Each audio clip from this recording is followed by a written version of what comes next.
This is the Adoptive Mom Podcast. Adoption may look different for each family, but we need solidarity from other crazy people who took this leap. And that is what we do here. We encourage, we build up, we share the wins and losses. We lean on each other, and we get through this together. Thanks for joining us.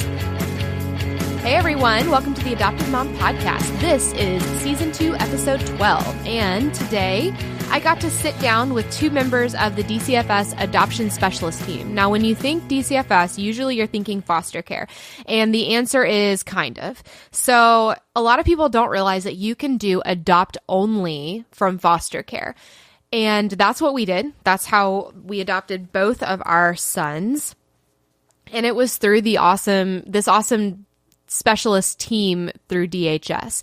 And Richie, who is the department head of the adoption unit in our Area 1 of Arkansas, DHS, and then Margot is just amazing. And so I had to have them both on the podcast. And so they're both going to talk a little bit about their story of how they got into this field and then what keeps them going, and a little bit of some practical tips on how you can get into this form of adoption. So let's jump right into it. My interview with Richie and Margot. Hello, Margot and Richie. How are you guys doing? Hey, doing good. Thanks for having us on. Yeah, doing well. Absolutely. So, okay, let's just jump right in. Can you tell us a little bit about yourselves and your families and what you do for, spoiler alert, DCFS? I'm married. I've been married for 5 years. Don't have any children.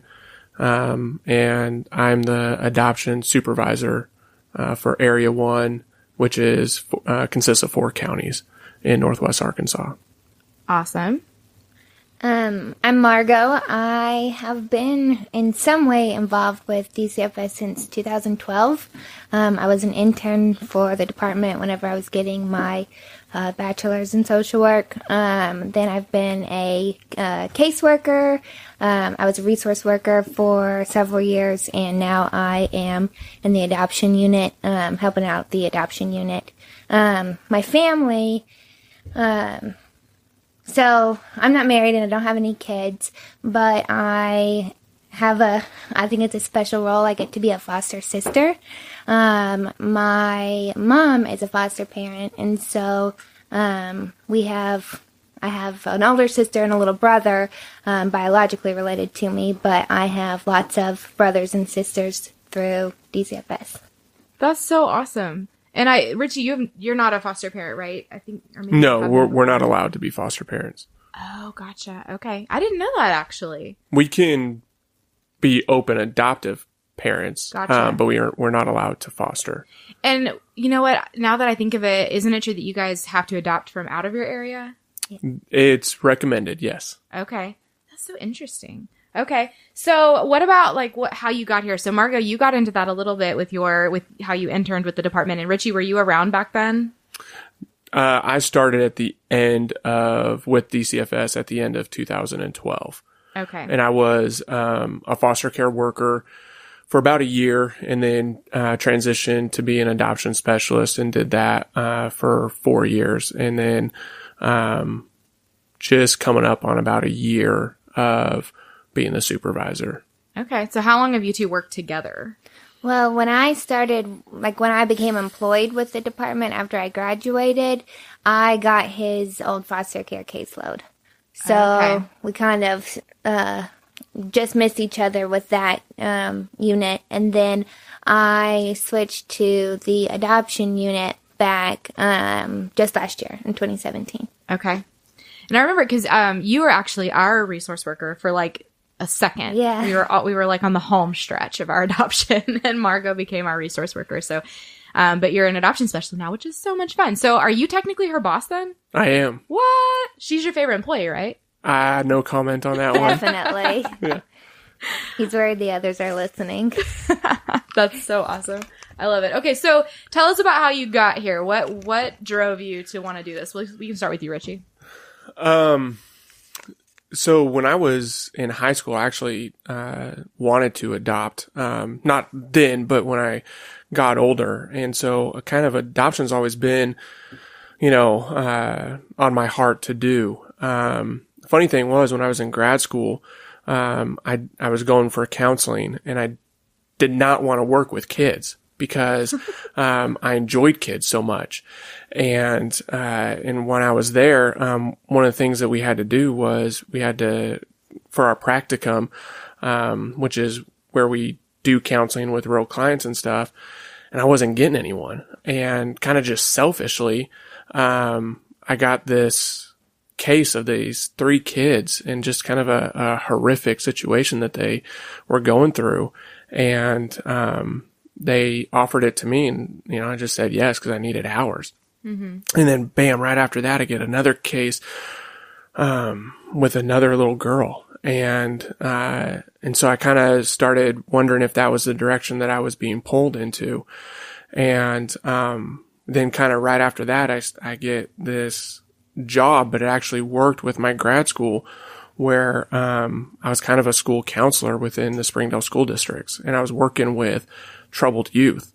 And so it just kind of pushed me in that role, and I loved it. I loved working with the youth. And right after that, I did that for about 2 years, and I decided to apply with DCFS. And then, you know, I've already told you, it just kind of led me to being in adoptions, and I love it. I love being in adoptions. I love, reuniting families as in the sense of, for kids, giving them the chance to restore what family means. Yeah. And then also for just families in general, like the adoptive parents.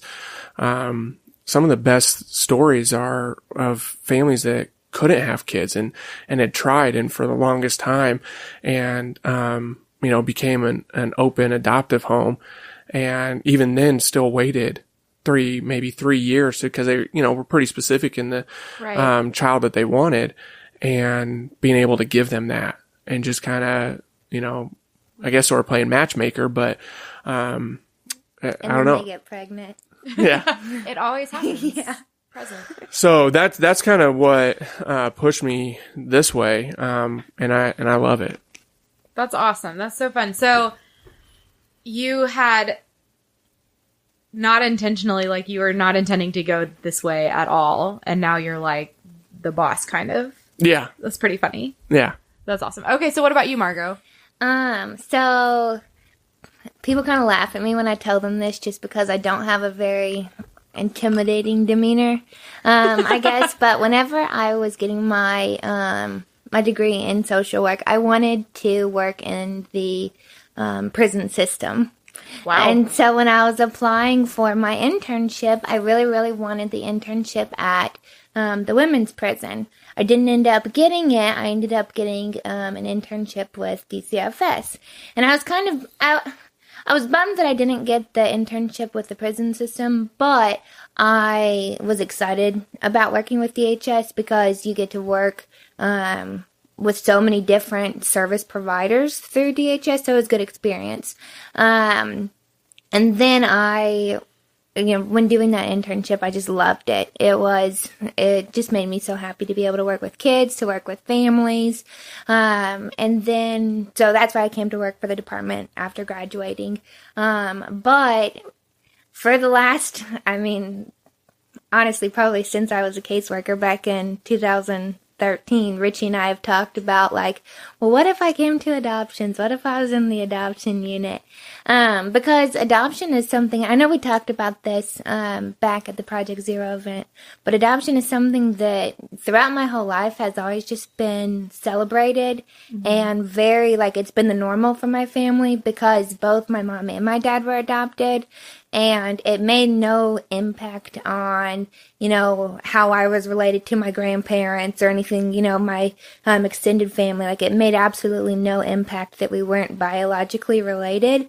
And so I have always been, like, looking forward to working for the adoption unit with DCFS, because I think that I can relate to children and relate to families who want to go, or who want to have that that different family dynamic that's not, the traditional biological family, but it is just as much of a family, and it's so celebrated and it's so special through adoption. So I love being in the adoption unit because now I get to kind of play a part in bringing families together through adoption, like how my family was brought together through adoption.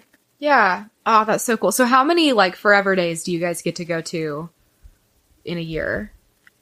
You probably get to go to a lot more than me. Back when I was a resource worker, it was really special whenever families would invite us to their adoptions and to, I have this one little girl, you had her on your show, Kennedy. Oh, yeah. Yeah, so I was her caseworker, and I always get a notification on my Facebook whenever it's been a year since we call it her adoptiversary. But yeah, so just different stuff like that. It's always really awesome whenever families include you in the adoption celebrations of their family. But I haven't been to one in a while.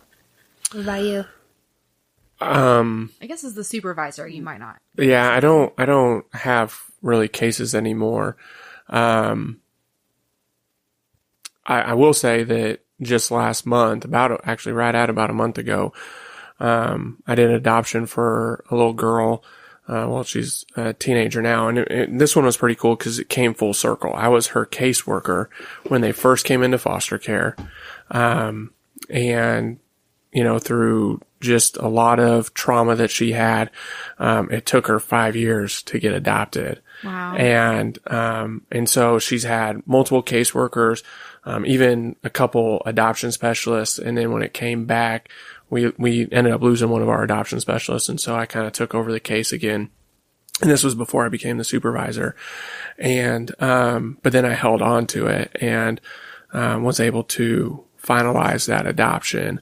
And so, that was, for me, that was pretty cool to be able to be that, see that turmoil on the front end and then see the restoration on the back end of it. Gosh, that's so rewarding, I bet. So do you miss it, having just the cases like what Margot does now? Yes. It's, I get pulled into a lot of meetings now, phone conferences and stuff like that. And, don't get to do the home visits where you get to see the kids as much, and develop that relationship. And that's kind of what I miss that part of it. I will brag about Margot just a little bit because, her not having a caseload, has really allowed us to utilize her in different ways. One, her expertise in resource, when we have situations where we have relative custody adoptions. And so she's able to assist us in trying to get those families licensed. But really, she has kind of been our go-to person with a girl that is in a residential facility right now. Her goal is adoption. But Margot's been the one that's been able to, on a weekly basis, take her out on passes. Wow. Took her to the movies last week. Yeah, fun. And, so been able to do a lot of those things for this girl. And I think the coolest part is been able to develop a relationship with her to where someone that she can trust, someone that, she can count on that's going to be there on a weekly basis, and take her to do things. We've got a kind of a sort of a fun event for our teens this Saturday where it's a basketball game, a Razorback basketball game. And, on the way up here, I asked Margot if she'd be the one to pick her up and take her to the game and drop her off because they just have been able to develop that relationship. I think that that's, something that is very much needed with a lot of our teens that are in residential facilities. They need someone that they can count on. Yeah. That's what I was gonna say back to you about that. Is that I think that relationship with kids who are currently waiting to be adopted is something that is good for adoptive parents to know that the kids are longing for, or someone who may be considering adopting, to maybe they didn't realize that there are children who are older who can verbalize that they want a family and that they're longing for a human connection with somebody. Yeah. So while we're talking about teens, obviously, I'm assuming that those are your hardest to place, right, for adoption. Absolutely. Typically, yeah. So let's talk about that. Why? First of all, why do you think that is? And the obvious answer is just that they have a lot of trauma. But I mean, you guys have a really unique perception of this, and that you get to work with them, you get to know them, you are actively searching for the right family for them. So why do you think that it's hard on their side and on the family side? And how is that? I mean, I'm sure that that's also the most rewarding when you get to go to those adoptions or just be a part of them. Definitely. So tell us a little bit about that. I think that one is that people just maybe don't really realize that there are older youth who are in the foster care system who do want a family and who do want to be adopted. Because I think that typically when we automatically think of adoption, we think of, adoption in the traditional sense of adopting a newborn or an infant. Right. But I really love that you're doing this podcast, because I think that, not to get too personal with you about stuff, but I think that y'all's experience of having adopted an older youth as well kind of helps spread that message that there are older youth who, like I said, who long for a family and who want to be part of a family. But I think that a misconception of that maybe deters people from adopting an older youth is that they think that they're not going to get as much time having that person be their child. But I think that it's important to remember that when a child is your child, they are your child for their entire life. And even if you adopt a youth who is 17 years old, you're still their parent for the rest of their life.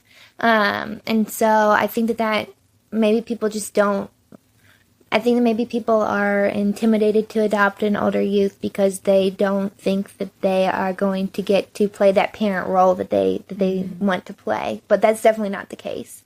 Yeah.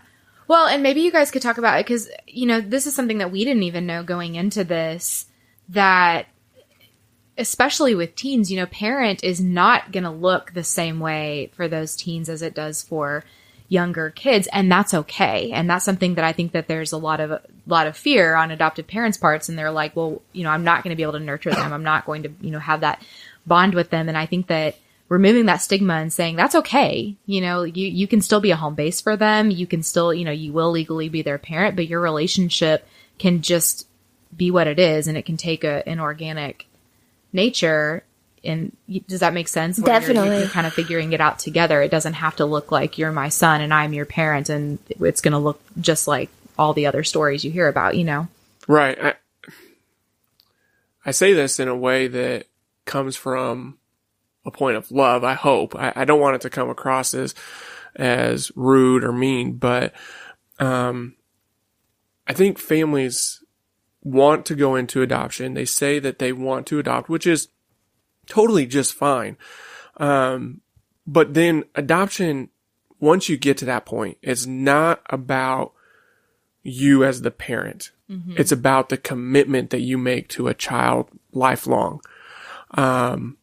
And I think that that's the biggest thing. That's the mind shift that needs to happen is when you adopt, it's not about, how it makes you feel, or because if that's the case, then yeah, you need to look at younger kids.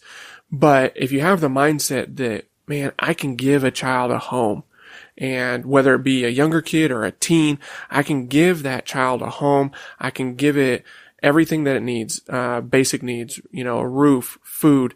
I can give it trust. Now the child may not trust you for a while, and that's just part of their trauma that they've dealt with. Mm-hmm. But being able to give them their basic needs and allow them to have the opportunity to flourish is what's vital. And I feel like sometimes families miss that.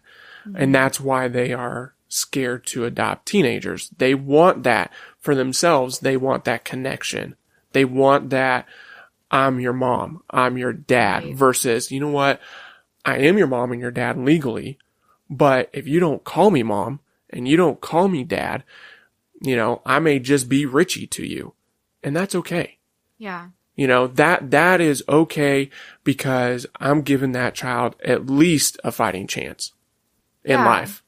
Well, and I think that on the episode with Amy Butler, we talked about Maslow's hierarchy of needs, and that was one of the big things. And when I first heard that, it gave me so much grace as an adoptive mom because, like you said, Clark has never called me mom, and that's okay. I have never felt, like I was going without in that sense. That was always okay. And hearing that from Amy, just that is love, providing those basic needs and giving him that chance, giving him food and shelter and all of those things, that is showing him love, even though, having other kids and knowing what that love feels like versus what, the love for Clark feels like, having someone tell me they're both okay was so grace-giving to me. And it completely validated our decision to adopt teens. And so that's always what I tell people too, is, you should definitely do it and give yourself some grace while you're at it. Absolutely. I think that when people are, and you kind of touched on this, Richie, I think that when people are looking to adopt, if you're looking to adopt from the foster care system, it's really important that you recognize that you're doing this for the child. You're not really doing this for yourself. Mm-hmm. And if you've always wanted to be a mom or you've always wanted to be a dad, and that's your motivating factor for adopting from foster care, then that's totally okay. But you really need to consider the fact that it's not about what this child is going to fulfill in you. It's what you can fulfill for that child, and you're going to get rewarded from that, but that's not what you need to be expecting from the adoption. Mm-hmm. Absolutely. I think and that's something I had to learn early on too. So I think that's a good lesson to tell people up front, is just, this is not about you. And I think that while that's humbling, it was so necessary in my case.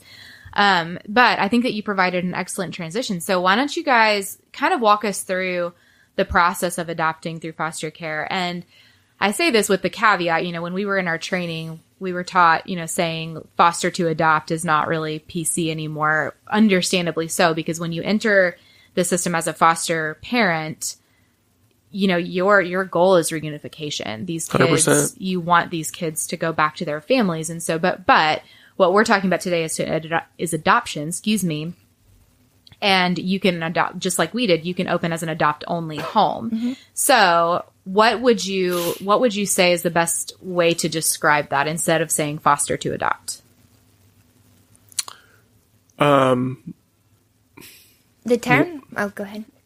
Whenever I talk to groups, like training groups, I say it's kind of a dual track system. Mm-hmm. You've got adoption and you've got foster, right? And if you open up as foster, then you need to be committed 110% to reunification. I am under the belief that these children need to be with their families, mm-hmm. Their biological families. Now, that doesn't happen all the time. And hopefully DHS, we are providing the right services to make that happen. But you have to have that mindset that it's reunification until TPR actually occurs. Mm-hmm. And then from that point, if you have the opportunity to adopt the child that's in your home, then it transitions to adoption.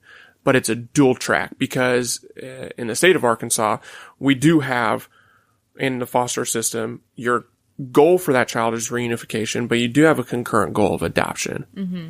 But reunification's first. And so you get that opportunity to adopt after TPR, then we will go down that track.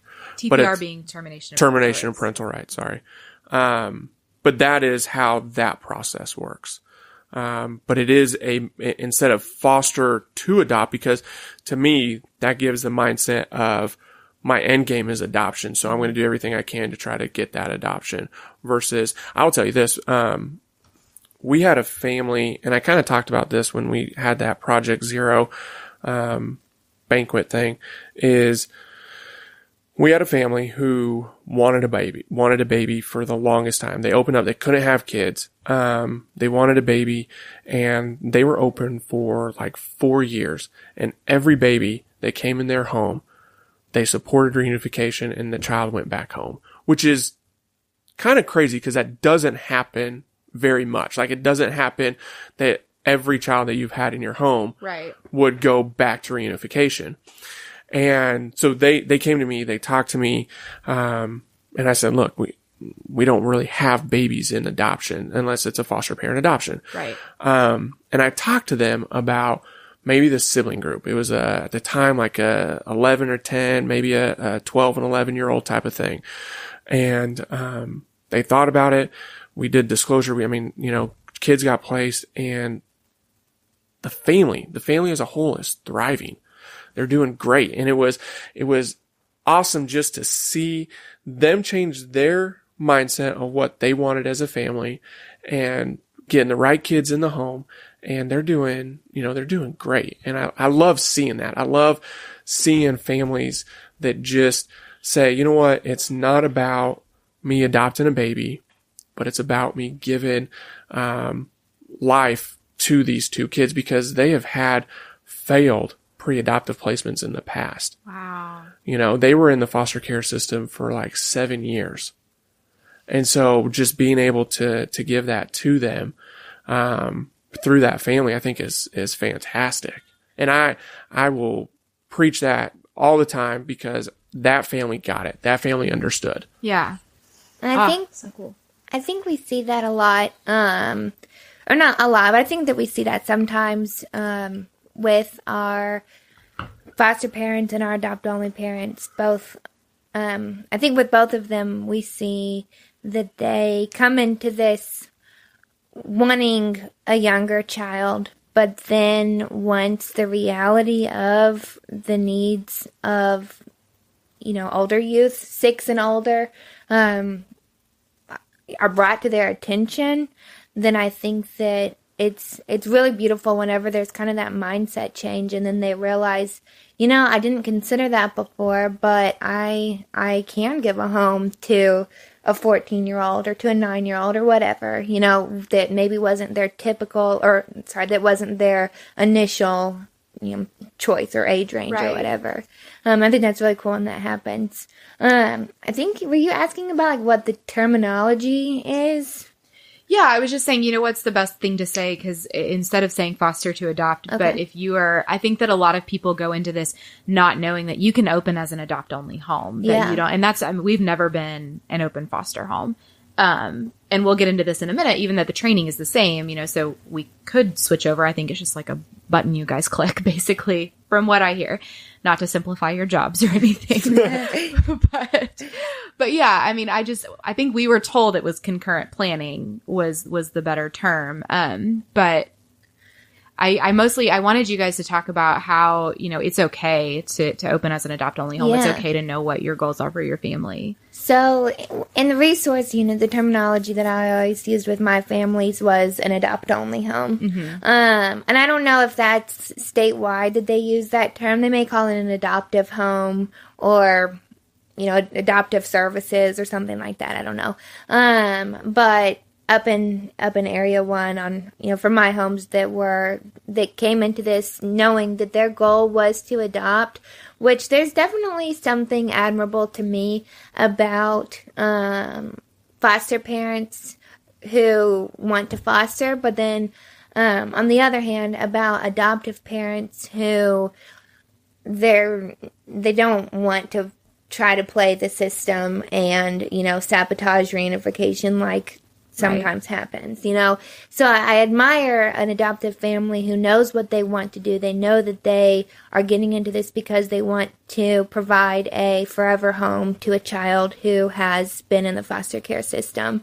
And so, yeah, I'm glad that you are somebody who has had a broad range of experiences with adopting through the foster care system, because I think that you're totally right that people don't realize that you don't have to foster in order to adopt from the foster care system, because that's the number one thing whenever people find out that I work for the foster care system. Oh, I can never do that. Yeah. I'll get too attached. Well, if you want to adopt, then here you go. Like, you can get attached. They're yours forever if you, go through that route with the adopt-only services. So the technical term is actually non-foster resource home.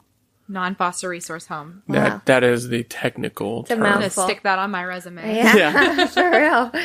Oh, that's awesome. So, okay. So say I mean, this is obviously not a hypothetical, but say I am a family and we want to adopt, we want to open as an adopt-only home. What does that process look like from beginning to end? I'll let you guys choose who gets to answer that question. So I'll let Margot go first because she's done resource, and then I'll take over as the next step. Sounds good. So if you are a family and you want to adopt from the foster care system, then you go on your computer and go to www.fosterarkansas.org and you fill out the online inquiry. Then that is going to kickstart your application process.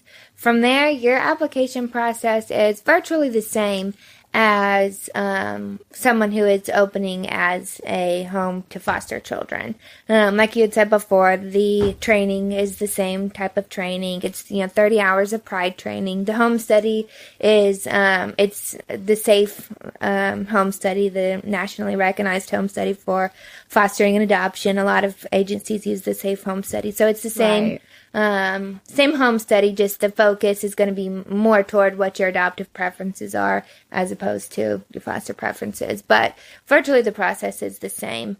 And while I don't mean to interrupt, but you had said Arkansas, and I wanted to note that pretty much across the states, it's going to look pretty similar. I mean, there's going to be a few variances. If you're in, Texas opening as a foster home, it might be a little bit different, but it's going to look pretty similar, right? Right.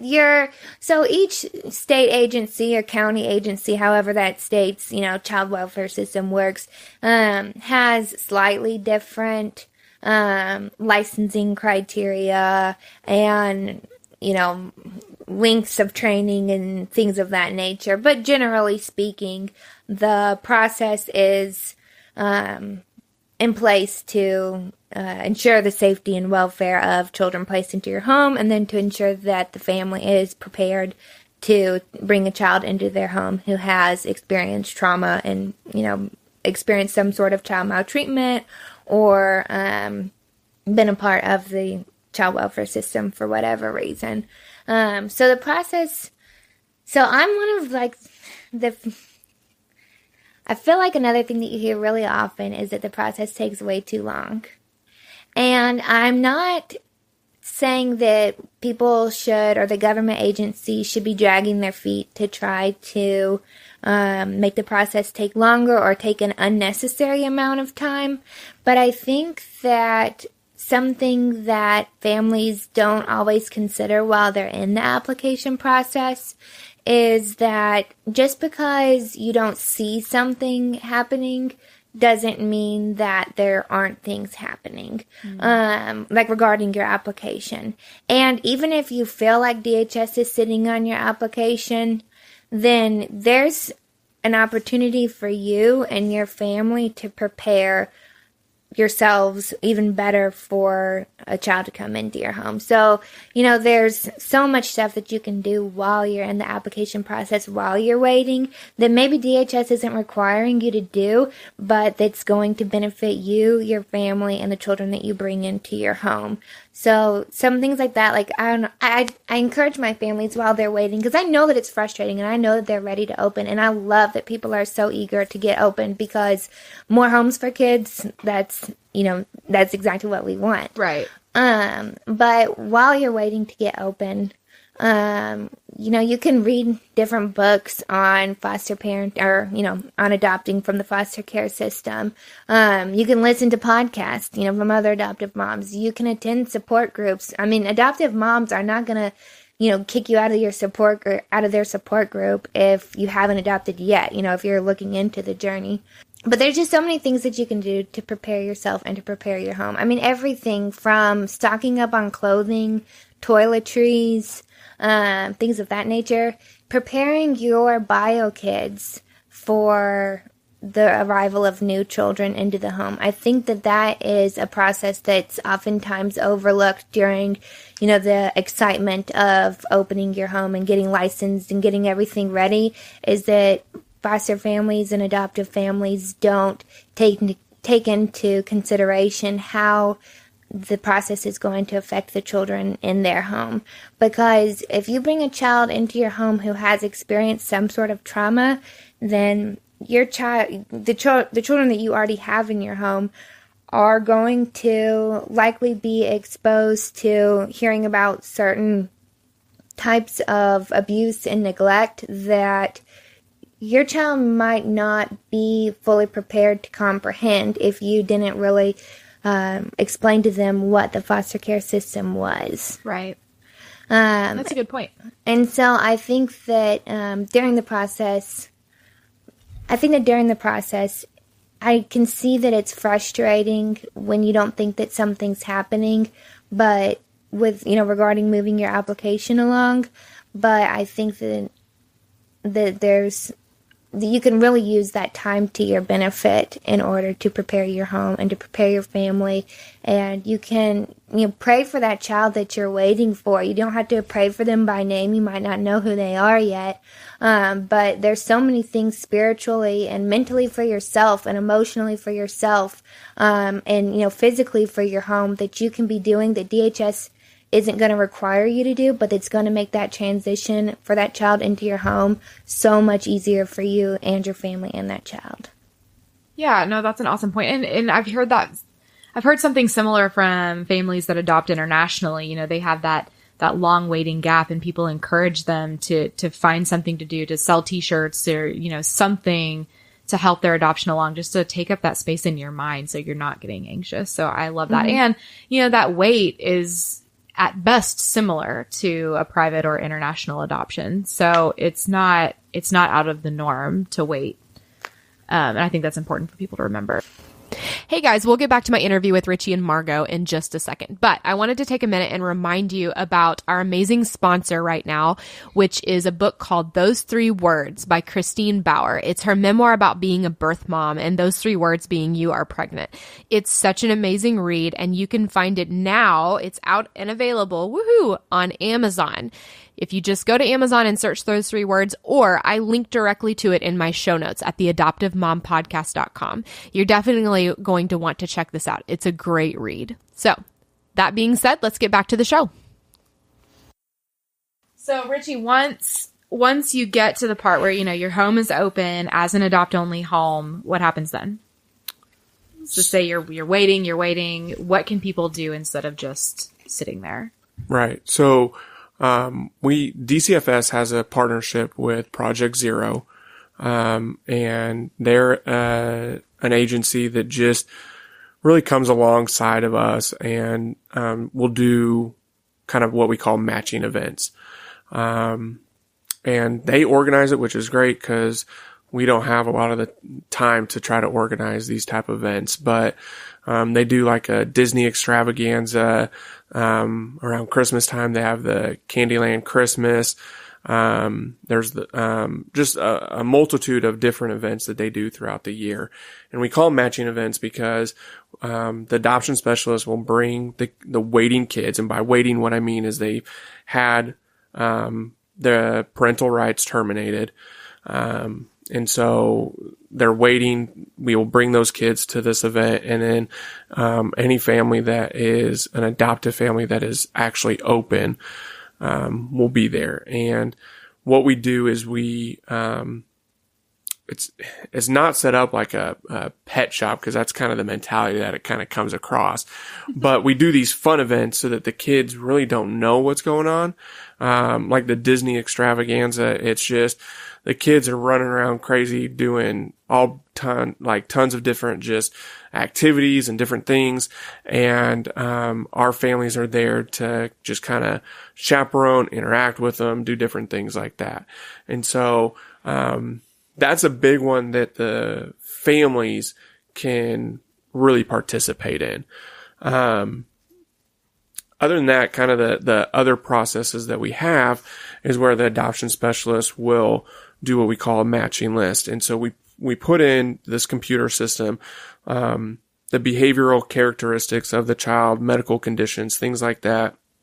And then it will cross-reference with, non-foster resource homes.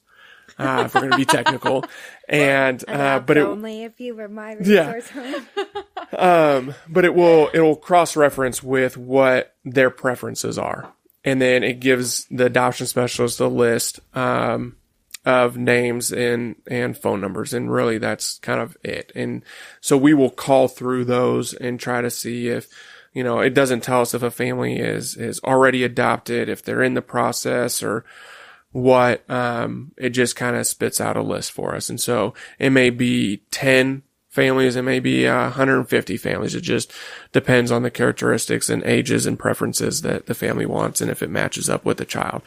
And so we will call through that list and try to find the most appropriate, best fit family for a child. And so that's kind of not really something that the families can do.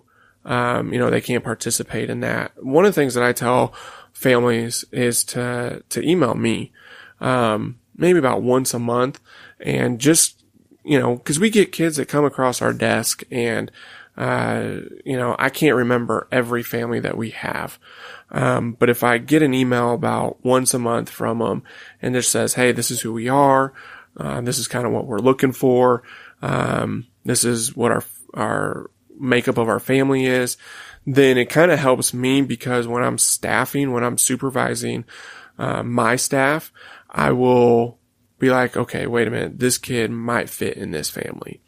Or tell us what staffing is. So once a week, I have supervision with my staff, and we go over cases. And so not every single case, we break it up accordingly throughout the month. And so, but once a month, we are supervising each and every case. Mm-hmm. And so that's where I can be like, okay, so, this family wants a sibling group of 3, all, over the age of 6, let's say. And, I may have a employee that just got a case, and they're talking to me about it. I'm like, hold on, this family, I just remembered getting an email from them yesterday, and I can maybe try to match them up. Great. And I can tell that adoption specialist to call that family. That's so awesome. And that's what I was wondering. I mean, I knew that we had talked about staffing before, and you can have staffing like what you're talking about, and then there's staffing for each kid where, you have counselors and foster parents and whoever else. So, I'm trying to change that. I'm calling it supervision now, because that's what I'm doing. I'm supervising my adoption specialist and making sure that we are having active efforts in every case and trying to find an adoptive family. That's so cool. I mean, just that everyone's working together for one cause, which is finding a family for these kids. Absolutely. That's so great. So I think I interrupted you there, but you were talking about the process. And so when you're matching these kids, they can also look at the Heart Gallery, either through Project Zero or...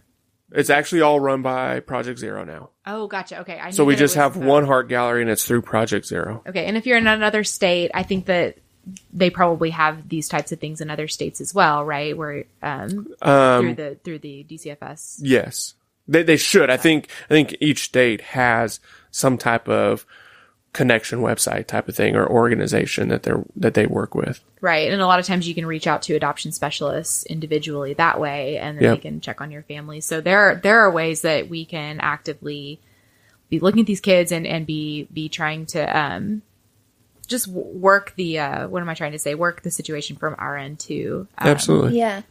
Can I say something about that? Yeah. So a lot of the times we have families who see a picture of a child on the Project Zero page, or, at a Heart Gallery event where Project Zero has the posters up of the children who are currently waiting for an adoptive home. Sometimes when a family wants to inquire about a child that they see on the Heart Gallery, they do end up getting that child placed in their home, and they ended up adopting that child. Oftentimes, what I've seen happen is a family who had maybe not considered adoption. They maybe someone shared a Facebook post about a waiting kid, or they were at a church event and they saw the Heart Gallery there, or just different ways that you can be exposed to the Project Zero Heart Gallery. What I've seen end up happening is a family will be brought into the adopting process through foster care. They'll be brought. Let me start over. What I've seen happen a lot of the times is families who maybe hadn't considered adopting from foster care prior to seeing that child's picture. That child's picture draws them into the process. Mm-hmm. But that child maybe gets placed with another family, or, they end up getting adopted by another family. And so that initial family is really upset that they didn't get to adopt the child that they, originally sought after. But what I've seen happen so many times is that child helped raise awareness for the magnitude of the number of children who are waiting in foster care. And so that got that family to apply, that got that family to open up as an adoptive home or a non-foster resource family home. And that ended up bringing that family to the child that they do end up adopting. Yeah. Well, and that's our story. That's that we got into it when we did because of two boys that ended up being adopted by other people. And then our son, Clark, was actually not on the Heart Gallery, but his roommate at the group home was, and we were seeking after him. And it's just kind of cool how that totally happens over and over and over again. Yes. And I think that it's so important to just be flexible with how the system can run that way. Mm-hmm. It's not intentional for it to run that way, but it does, and it works, So I think that's really cool that a child can bring a family into the process and lead a family to the child that they end up adopting. So yeah, that's super cool. And I think that it depends on which county you're in, but obviously once that child is placed in your home, there's a 6-month period that's mandatory. Minimum. Yes, minimum. Right. I never want to. So, there's sometimes kids that need more than 6 months. Mm-hmm. Both of ours are more than 6 months. Okay. And I think that's key. I'm not looking to push a kid on a family, mm-hmm. right? I know my adoption specialists are not like that. Like, we want to give true quality service to the families. And so if a family needs a little bit more time, I may even suggest that the family have a little bit more time to work out just some maybe emotional or behavioral issues within the home. And so we've done it after 8 months. We've done it after 10 months. I did an adoption that I was the actual worker on, and I was in the home for over a year just providing services, and was able to finally get that kid feeling like they were in a stable place and we could actually go ahead and finalize the adoption. Well, and honestly, just coming from, I'm the type of person that I hit the ground running until I hit a wall. And that's just my personality. So I need people to keep me grounded. I need someone to tell me, like, put the brakes on a little bit, because, and I say that, because I'm thankful, our adoption specialists, both of them, I was so impatient and I wanted the adoption to be done like tomorrow, mm-hmm. the next day. And they were like, no, we're going to go at obviously the minimum pace, mm-hmm. but also just a healthy pace. And I was so thankful for that in the end, just that everyone had time, because if you were doing adoptions the day after you got a kid, then I feel like, to be frank, there would be a lot of failed adoptions. Yeah. Right. And, while we're being frank, I'm going to change the subject a little bit here. So I think that neither of you are naive to the things that get said about DHS or just the system in general. Best system ever, right? Yeah. Quickest, most efficient. Perfect. Well-oiled machine. Yeah. But, I have to say, from the standpoint, we've talked about Project Zero, which is, it's specific to Arkansas, and then there's another nonprofit that's specific to Arkansas called The Call. And we have talked about that a lot on the podcast. There might be similar systems in other states, but specifically in Arkansas, I mean, the A in The Call is Arkansas. So pretty specific there, but those were the two nonprofits that were our experience when we first got into this. You know, we didn't know much about DCFS except for the stereotypes and what we had heard and the negativity and how slow things were and blah, blah, blah. But what I was absolutely amazed with is that both of those, The Call and Project Zero, always supported you guys. Always. And I mean, obviously there's going to be things that they don't like. There's going to be things that happen that nobody likes, but I absolutely loved how much they were in you guys' corner, and they were supportive, and they were saying these people are rock stars. And I think that was my first experience in looking at you guys with a different light. And I specifically wanted you guys to be on this episode, just because I think that you guys are exemplary in this situation. We've had nothing but good experiences with both of you. And I want to say that that's rare, but I don't think it is anymore. And I wanted you guys to talk about that a little bit. You know, how do you guys strive to overcome those stereotypes aside from just doing your jobs, which is what you do? But like I said, you guys aren't naive. You know what is said, and what do you guys do? What are you guys forced to do to combat those things? Whew, that's a lot of questions. That is. And I will say we do have a really good relationship both with The Call and Project Zero, and very appreciative of both of those organizations. Like I said, with Project Zero, if it wasn't for them, I mean, we would not have the events, the matching events to try to match kids with families, to the same extent.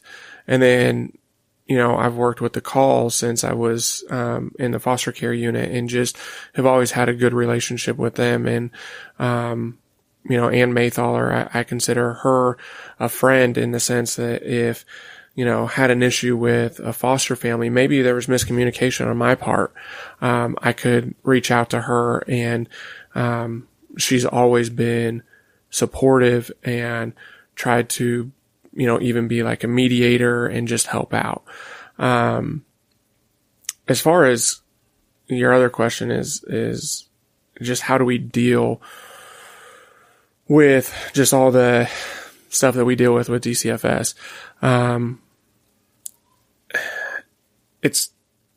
It's difficult. DCFS is a hard job. I think adoptions is, and I'm going to be just a little prejudiced to my own experience, but I think adoptions is one of the better units. It is kind of like having two caseloads, because we've got to do all the stuff that a foster care worker would do. We've got all those primary responsibilities, but in adoptions, we've got double the amount of paperwork that we have to do to try to get adoption finalized. I remember at one point I had over 90 kids on my caseload. Goodness. And, you know, for myself, I always, and this is what I know about my adoption specialist as well, is that we don't look at that number. It's not a matter of, can we get that number lowered? Does it cause stress to have that many? Absolutely. Because, you know, this kid needs new placement, or this kid needs something, or, you know, something like that. But it was always about the quality. Can we get a child in the right family, support that family, and then do an adoption so that that child never has to know what the foster care system's ever like again? And, that is what I've always strived to do. And I know that my adoption specialist, cause I haven't really had to train them. They came in with that type of heart. Mm-hmm. And so, you know, I trained them on what to do in adoptions, but they've always been thinking about, like, putting themselves in the kid's shoe. Like, how can we make this work? What's the best way we can do this? And I feel like when we have that mindset, it's still a stressful. I mean, we still have terrible days, really, really hard days, but it reminds us that we are doing this not for ourselves. we're doing this. Kind of like with our foster families or our adoptive families. It's not about us. It's about these kids. How can we get these kids, to have permanency, to have, a family that won't back out on them? You know what I mean? Yeah. And so, that's the way that I've always dealt with it. And that's the way that I know my adoption specialists deal with it too. You know, and I want to point out a couple of things because, you know, you were saying that you put the, you know, it's not about you and that's how you think of it. And I think that a nice side effect, if not your original intention, is family retention.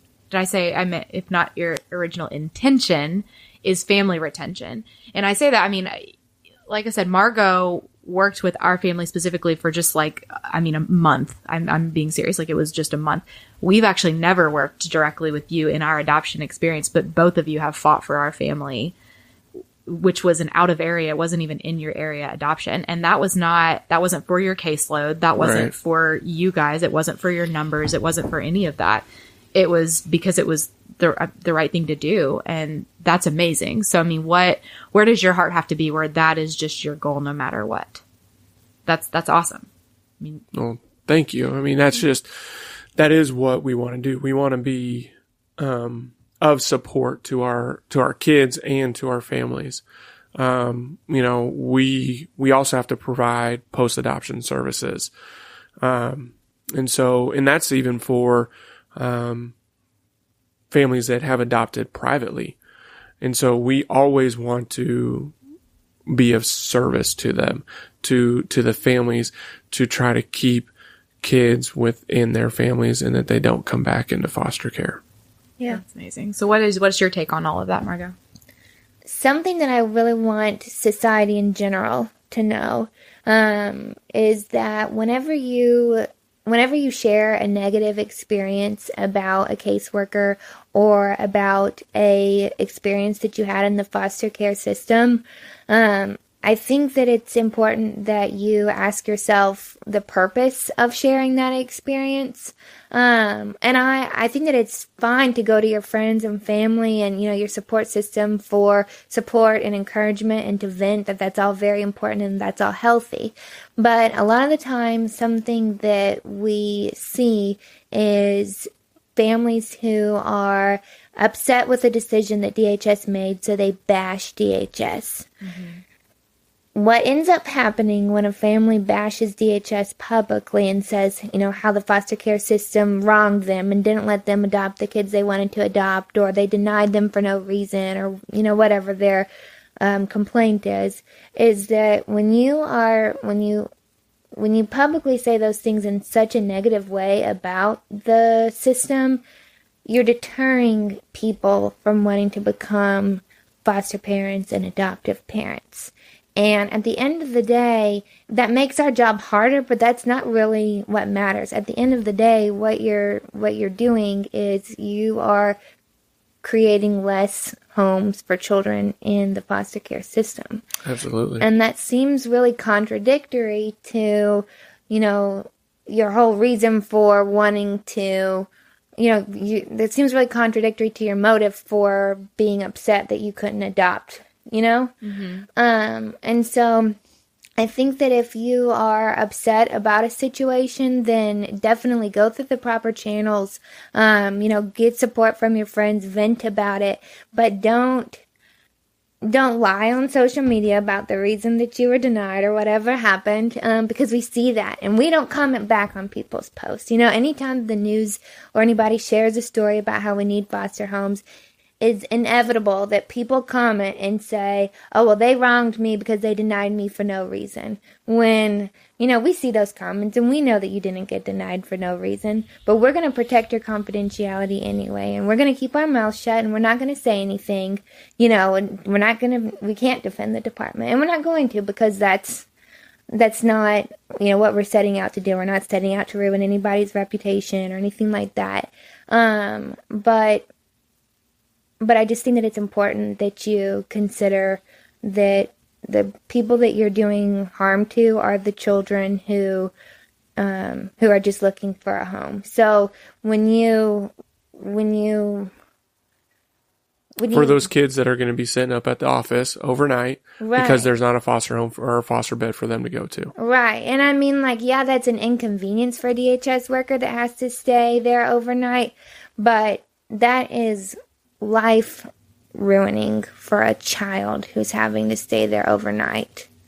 So I just think that that's important that families really consider that before you publicly, declare your problem with everything that DHS did wrong and every way that we wronged you. Yeah. But I think that your heart behind that answer really speaks volume for just your character, and I know that you would have said the same thing, Richie. But I think that I don't know, just hearing you guys talk and hearing you guys be so child focused and minded is just I feel very honored to hear you guys talk about this. So thank you guys for your hearts, and thank you for all the hard work that you do, because, oh my gosh, I would not want that job. So you guys are awesome. So Richie, do you have, like, at last count, how many kids in this area were post TPR available for adoption waiting? 70 to 100 that are waiting kids that we are actively recruiting adoptive homes for. That's a lot. That's a lot. For like a small, like, square mile. I mean, overall, that's a lot. It is. Yeah. I think something that has always been really amazing to see, though, is no matter how high the caseloads are, no matter how many waiting children there are, I have seen every single one of my coworkers in the adoption unit celebrate for each victory. I've seen you can have 100 kids that you are, looking to find a home for, that you're recruiting a home for, and they still get so excited, and their day is made over getting that one child into their forever home. Yeah. And so I think that's really wonderful, and I want to express that we get to celebrate that because of people like you, Alex, and people like, any of the other adoptive moms and, parents who are listening to this. We get to celebrate because of you. We get to celebrate because of your decision, and that's awesome. We get to be a team together, and y'all make our day when you get to have your family completed. We love to see that just as much as you guys love to have it happen to y'all and to your family. Yeah, it's true. That's so neat. So, okay, before we get into, like, our closing questions, we did have a Facebook question. So, let's see here. I'm trying to figure out how to phrase this. So what do you guys have to say, or what are some advice that you have for adoptive families that have teens in their home who want to be adopted, quote, want to be adopted, but then they continue close contact with biological parents via Facebook or something like that, even though the rights have been terminated? So I think that it's really important that anybody who is adopting, whether it be through the foster care system or through private adoption or internationally, that you remember that your gain is happening because of a loss that child had to experience. Mm-hmm. And I think that the magnitude of that is something that we can't let it get lost on us. So a child can have complex feelings about the fact that they love their foster parents or their adoptive parents, and also still love their bio mom, and also still, miss their bio dad. And maybe those bio parents really hurt them. Maybe the maltreatment was substantial. Maybe they were neglected. But that child is still allowed to feel a connection with the person that gave them life and that raised them for many years, or didn't raise them. But as humans, our hearts are so big that we are able to love so many people. And so I think that we need to allow the children that are being adopted through foster care to feel that too. I think that it's important that we encourage them, that it's okay to miss your bio mom. I know that you are able to love your bio mom and also love me, as your adoptive mom. Now, I think that there are circumstances where maybe the safety of the child comes into jeopardy with certain contact like that. I think that needs to be handled on a case-by-case basis, with therapeutic intervention if possible, or, with the caseworker or, another professional who knows the whole situation in the background of the story. So that statement's, that's a general statement. But generally speaking, I think that if a child, an older youth, if a teenager still loves their bio parents and still wants to have that contact, then that's okay. That's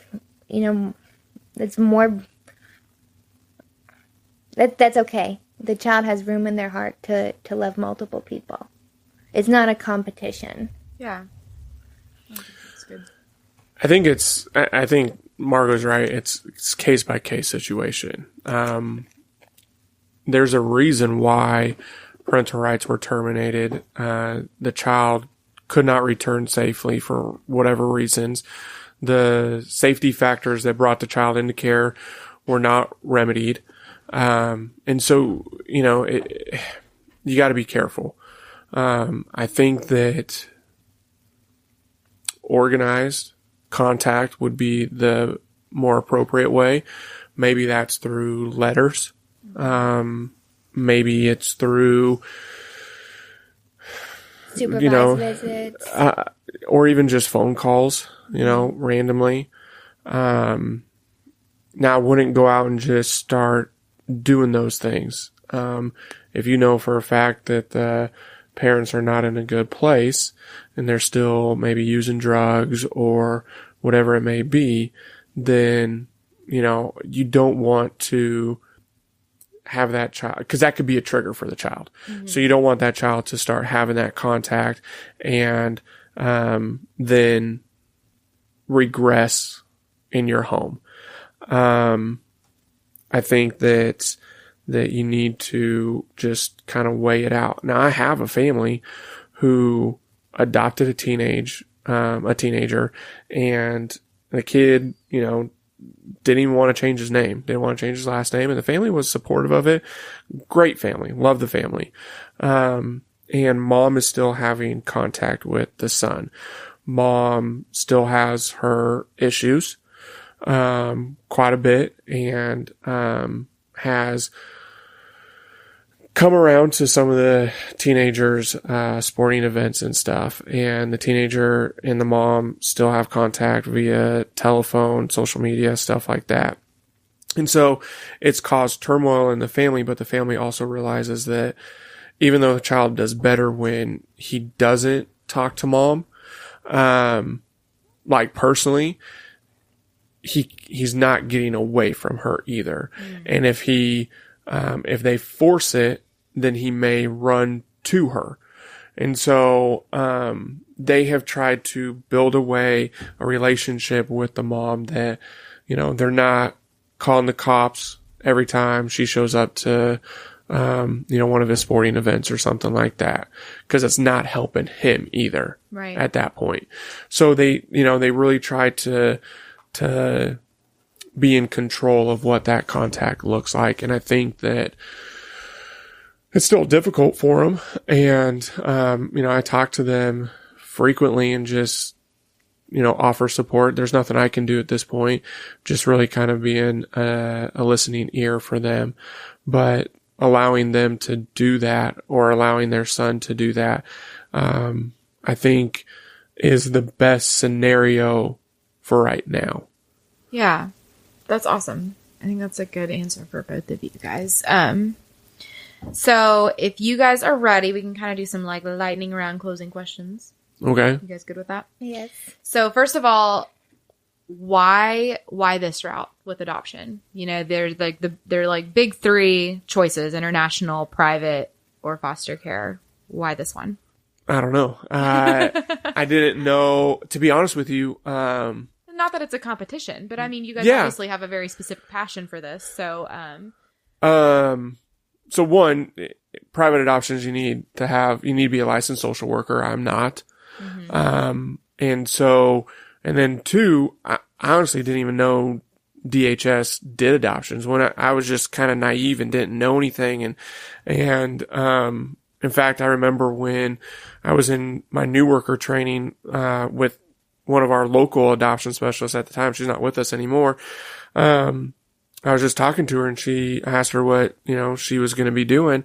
And she said adoptions. And I was like dumbfounded. I was just like, wait, you can be an adoption specialist in DHS? Like, I want to do that. And so, obviously I told my story, but in about a year's time, that's what I ended up doing. And so I like the fact that we are able to, help kids that are in their worst situations. International adoptions, they are in tough situations too, right? Maybe even sometimes worse just because of, I've heard some of the stories of some of the kids in these third world countries and where there's, a lot of war and stuff like that. But these kids are local. These kids are in our community that are dealing with really difficult situations. So, and the other thing too was when I was in high school and I wanted to adopt, I always wanted to adopt in the States.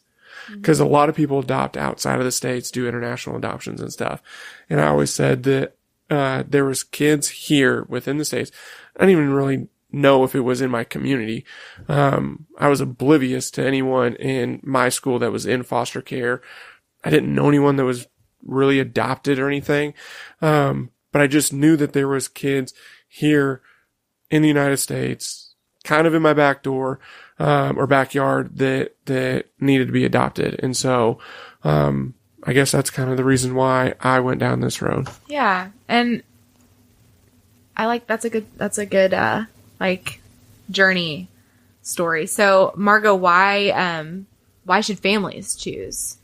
I think that whether you adopt through, a private agency or you adopt through the foster care system or you adopt internationally or, no matter how you adopt, I don't think that there's a wrong way to go with it. I think for me personally, the reason that it's so important to adopt from the foster care system kind of goes along with what Richie was saying, that it's a need that you can ignore that need, but once you know that need exists right here in your own community, you can no longer ignore it.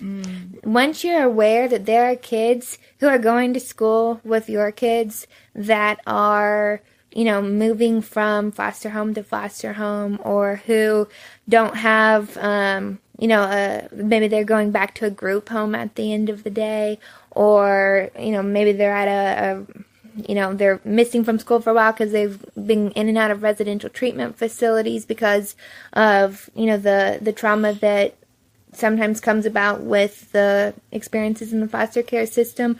Once you realize that those are all kids that look like your kids, those are all kids who go to your church, who go to your kids' school, who are in your communities, you can't ignore that anymore. Yeah. And so I think that once you know about, once you know how great that need is in your own community, it's our responsibility as humans to help each other and to step up and be there for the children in our community. And I really always say that community support is key to breaking the cycle.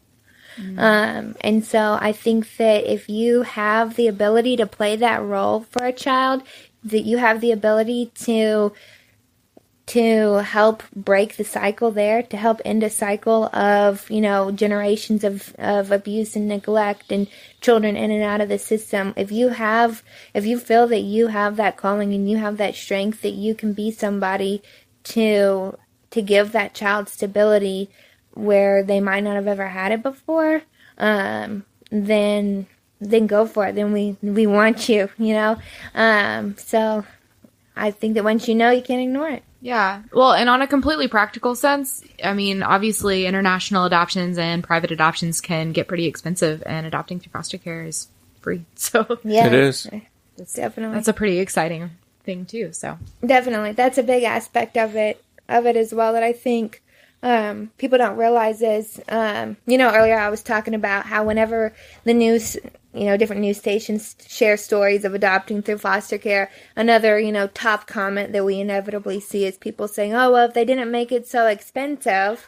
and again, you'll never see me comment back on anything, but in my head, I'm thinking, no, if you adopt through foster care, you don't have to pay. I mean, you need to buy your own fire extinguisher and, different things like that to meet licensing standards. Right. But, and you need to be able to, provide that child with clothing, and you need to be able to, provide for that child's basic needs. But generally speaking, there's not that, $40,000 or whatever, upfront fee that you would have to pay with if you went other routes in adopting. Right. There's no legal fees or anything like that. Correct. No, we subsidize those. Yeah. Yeah, DHS pays the attorney. Like everything goes through the juvenile court system, and it's at no cost. The adoption is at no cost to the adoptive family. You don't have to pay for your home study, which home studies can be like $1,500. None of that. Yeah. We cover all that. Well, and you guys, they even reimburse for your CPR training. I mean, come on. True.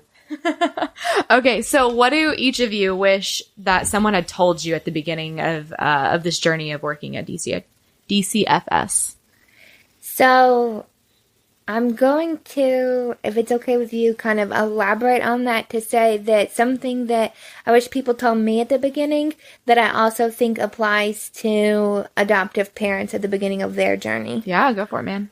So no matter how educated you are in trauma or child needs or social work or welfare or anything of that nature, or no matter how knowledgeable you are about parenting, no matter how prepared that you feel that you are, your mental health is still something that you have to take into consideration. And so I wish that I would have realized, I wish that I would have realized at the beginning of coming to work for DCFS is that when you have a role of, being a family service worker or an adoption specialist or an adoptive parent, you are expected to give a lot of yourself emotionally to somebody who needs that. Mm-hmm. And I think that when you're caught up in the hustle and bustle of giving yourself emotionally so hard to these kids so often, that you might not take your mental health into consideration to the extent that you need to. And so I think that there's kind of a thought that, oh, well, I'm the family service worker, or I'm the adoption specialist, or oh, I'm the adoptive parent. I didn't go through the trauma. The child is the one who experienced this, this trauma. They're the ones that need the therapy. But in order to be able to give yourself to that child for long term, you have to be mentally healthy in yourself. So I encourage anybody who is thinking about working in this field or thinking about being an adoptive parent or anything involving working with this population, that there's no shame in going to counseling. There's no shame in seeking resources for your own mental health. In fact, you are not going to be able to perform to the best of your ability if you act like your mental health is some rock solid thing that can't be shattered. Because when you're when you're crying with these children, when you are holding these children, when these children are, yelling at you and telling you that they hate you, or, when you're having to, pick that child up from visitation and watch them break down, all of those things will impact your mental health. Mm-hmm. So in order to be the best, most stable advocate for that child that you can be, you have to take care of you. I mean, we've all heard the phrase, you can't pour from an empty cup. And I think that is just so true. And I think that anybody who's involved with this population owes it to themselves and owes it to the children that they're serving to be able to be as stable as possible. Yeah, I love that answer. And that's something I wish I had known early on too, is I waited over a year before I got into counseling. And now that's like my mantra. I've said it on this podcast before. If you're an adoptive mom, foster mom, any of that, you need to be in counseling. Like, no excuses. Yes. And no, I agree. Even if it's just because you go and you can vent to somebody that's not, your husband, or that's not your best friend, like just to vent to somebody, or just to be able to have somebody tell you, hey, you're doing a good job, or hey, I see you working hard, that maybe isn't as personally invested in the situation as your support system typically would be, that can be such a relief. That can take such a heavy weight off of you. And yeah, I mean, counseling, or if you need to be on an antidepressant or something in that, anything that helps promote your emotional well-being and your mental health is worth considering, and it's worth doing. Yeah. Talk to a doctor about it. True. Definitely. So what about you, Richie? What do you wish someone had told you at the beginning of this DCFS journey? The emphasis on keeping siblings together. Specifically, I had this case where I had two siblings, and they were each in different homes. And, I look back and I didn't fight to try to get them adopted together or get them placed together. And I mean, they're going to be well taken care of. They're going to be just fine. I'm not worried about safety concerns or anything like that. But I just didn't know. I looked at it from a new person, from the lens of, you know what, that kid is doing so good in that home, and this kid's doing so good in their home. We shouldn't mess that up. Like, they've got good homes. Versus what research says is that siblings need to be placed together when they're in out-of-home placements, because, especially when they're adopted, because that is possibly their only kinship to each other. And when they become teenagers, they are going to wonder where their true biological family is.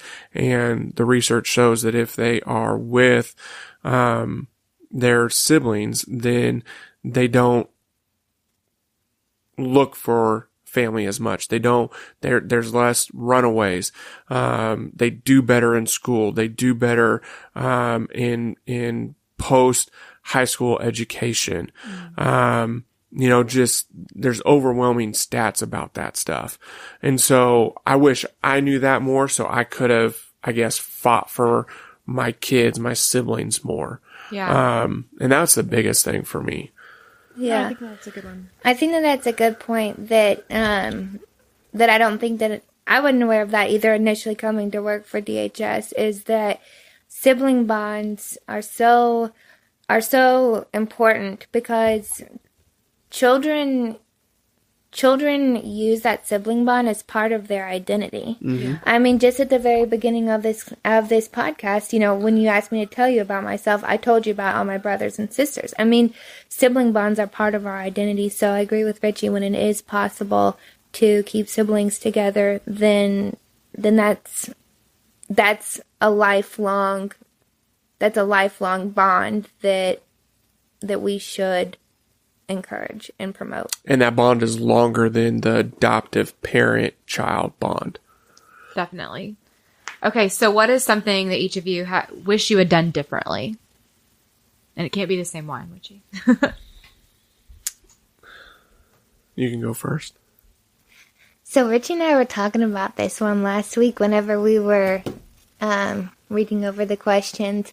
So I think that for me, something that I have learned to cope with over the last several years that I've been with DHS is that I would always think to myself, oh, I should have done that, or I should have done this, or oh, I didn't do that, or oh, I wish I would have done it that way.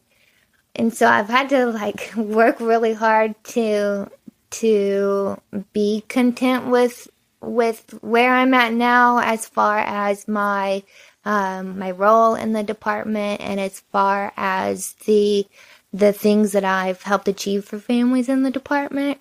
So for me personally, I don't know that there is anything that I would change, because when I look at where I am now and the kids who I have a relationship with still, that I was the caseworker for 4 years ago, I feel like if I would have done something differently, I might not have that. Or, the kids who I don't have a relationship anymore because I helped them get adopted, so they don't need me anymore, and I love that, Yeah. So I think that for me, I think that I'm content with how I've done things so far. And I hope that nobody listening to this thinks oh, well, you messed up our blah, blah, blah. So, if I didn't return your call soon enough or something, I'm really sorry. But as far as the big picture goes, I'm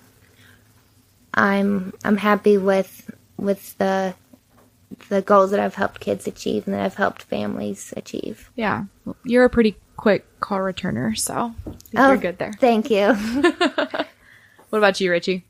For myself, it's more so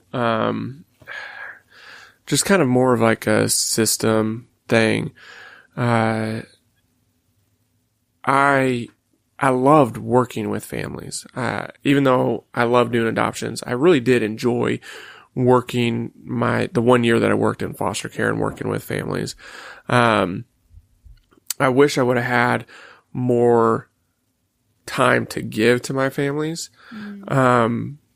Because I felt like there are times when families just needed, their hand held or taken to, an AA meeting or something like that. And you're putting out fires here and you're putting out fires there, and you didn't have that time. And, that really bothered me that first year really bad. I actually lost a lot of sleep because I would just wake up and I'd think about these families. And it was a big struggle. And so if I could do it over again, and I don't know if I could do it over again, I would still be in the same situation. I was working 12 hours a day, 5 days a week. There wasn't any other time I could give. But if I could just do it over again, it would be, I don't know, try harder with those families. Because even though I'm in adoptions, I'm so big on reunification. Mm-hmm. I would love to see our caseloads in adoption go down, not because that means that we don't have anything to do and it's less stress for us, but because that means that we are able to reunify families. And I want that. I want that so badly for our kids, because that's what they need. They need, if there's no safety factors, they need to be with their biological families. And so I just wish that I could have, I don't know, done better, tried harder, done something to get those kids back with their biological families. Gotcha.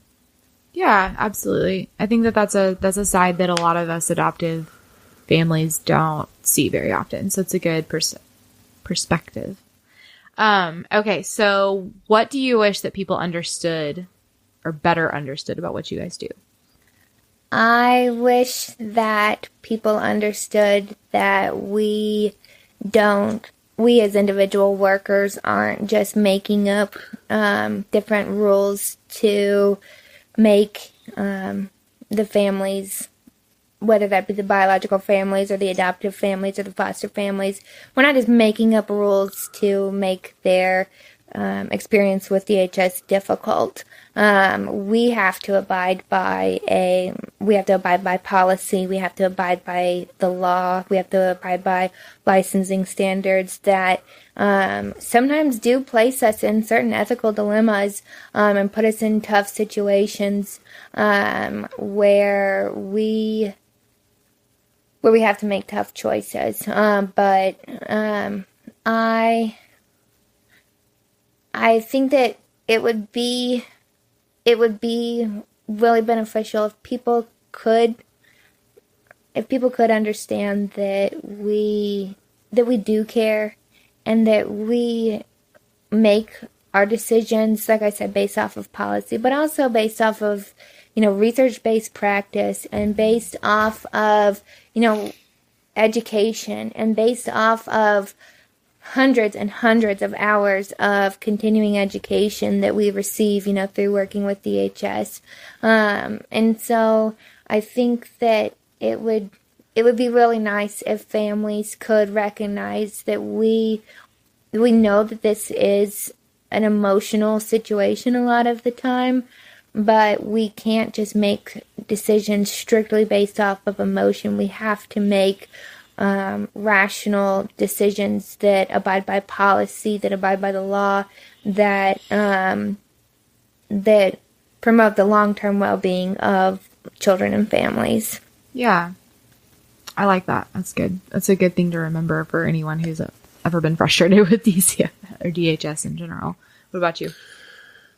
So, for adoption specialists, the hardest part of our job is finding the right family for a child. Mm-hmm. And in doing that, we have to read a lot of home studies, and we know our kids, but we don't know the families. And so I would want families to realize that just because you were not selected for a specific child that you saw on Project Zero, or that we called you about because you were on a matching list, or that you went to a matching event and got to know this kid a little bit.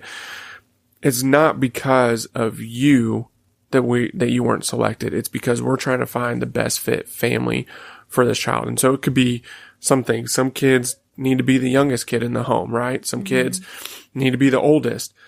Excuse me. And so there's different things that are in play.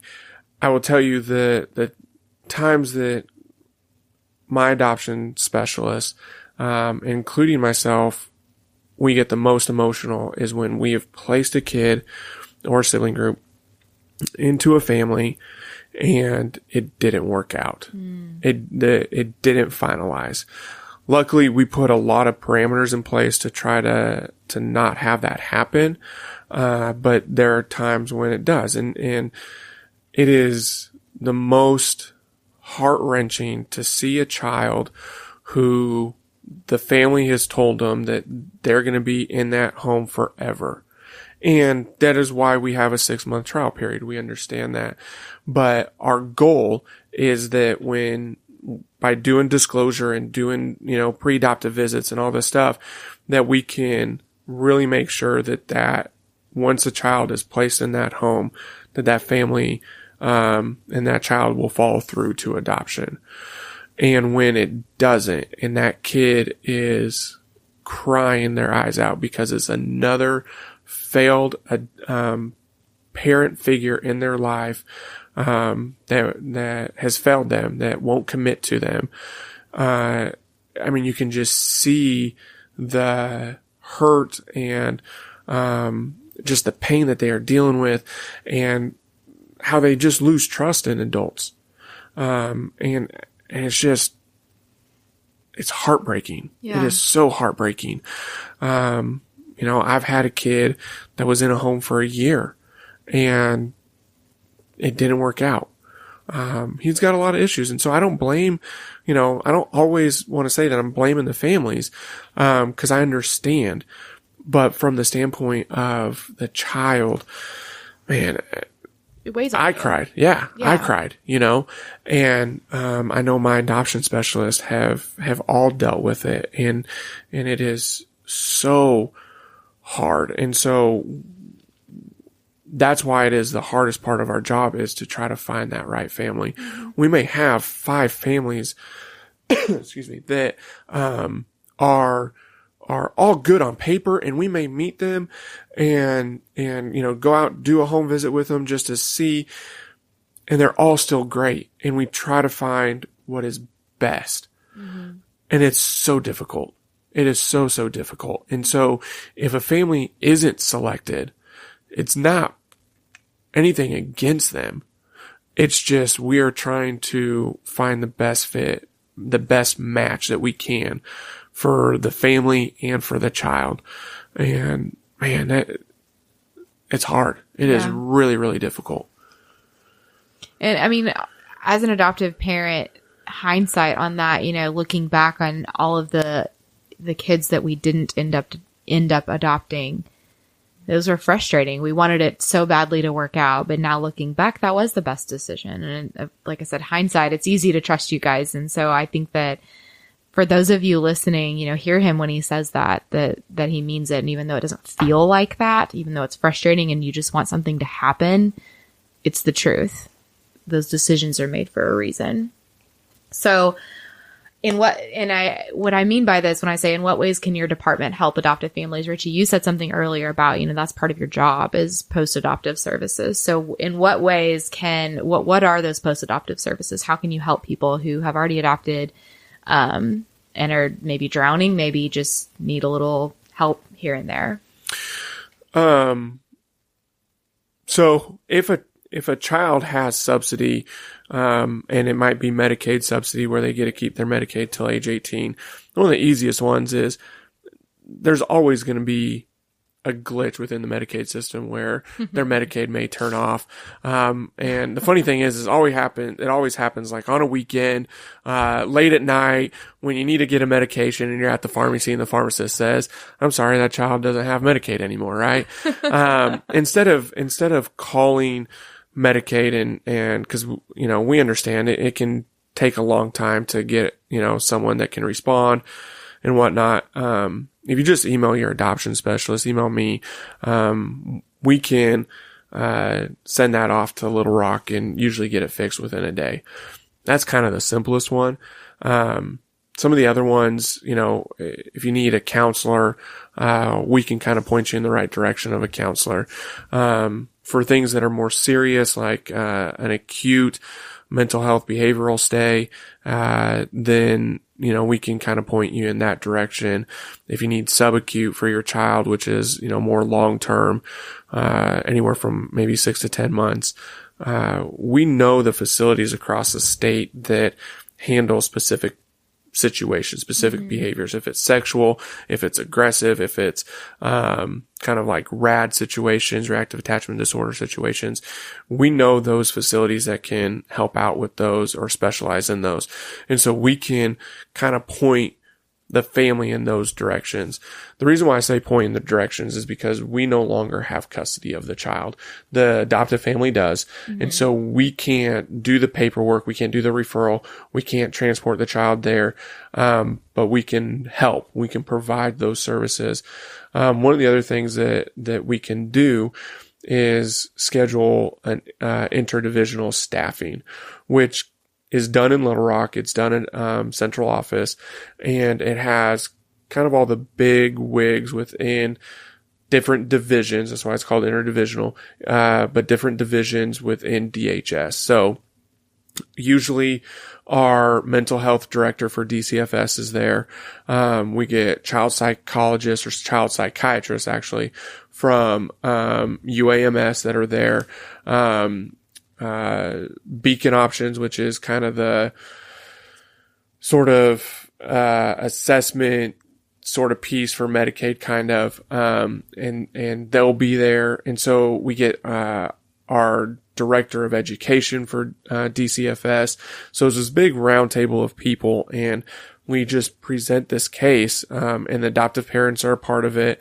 And we as a group try to say, you know what, maybe this situation or this service can be best fit for that family. And we just try to talk to them and help them out and try to resolve the issue that's at hand. Because, I've been a part of those, and we've had the psychiatrists, look at the child's medication, go, this is a lot of medication for this kid. Mm-hmm. And we pull, they're right there. And so they can pull up the kid's, medication history and go, it looks like the previous psychiatrists were trying to just figure out what the right medication was. Let's do this. Let's try this and go down that route. Or, you know what? Let's get a full psychological assessment on the child. And so, they'll point us in that direction, just to try to help out. And so we can do a lot of those services, and it doesn't consist of us doing home visits anymore or anything like that.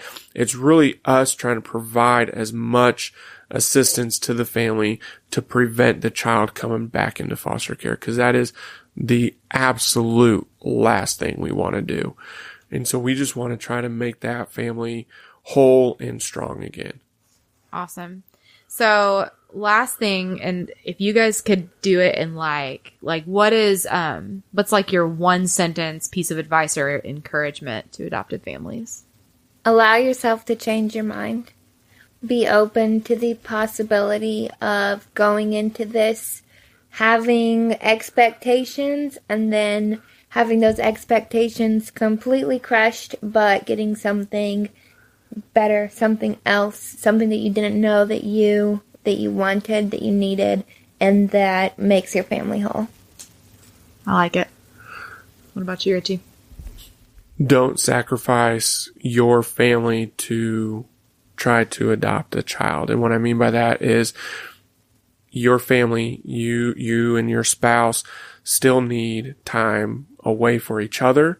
You need to be able to do a date night, date weekend, maybe a week-long vacation for the two of you, because you guys are a united front for your family. And just because you bring in a foster child into your home, you still need that. It's healthy to do that.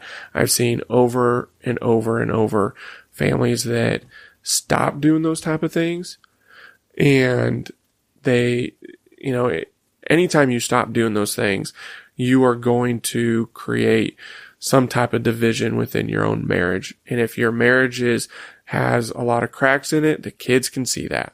Mm-hmm. And so make sure that you are setting time aside to have that healthy marriage. Ah, that's such a good one. Yeah, I kind of want to change my answer now. Utilize your support system. Definitely. That's a good one. Utilize your support system and allow people to help you, because recognize that people love to help other people. So if somebody offers to bring you dinner, or if somebody offers to babysit, or if somebody, anything in any way that provides support to you, take them up on that. Mm-hmm. Neither one of those were one sentence from either one of us. I know. I gave 2 paragraphs. It's good. It's fine. That was good. Just cut it and use what you want to use. No cutting necessary. You guys are great. I'm so thankful that you took the time to sit down with me. And I will link to any links that we talked about, or notes or books or anything like that. And I'll link to you guys' social media accounts so we can put faces to names, right? Cool. Sure. All right. Thanks, guys. Thank you.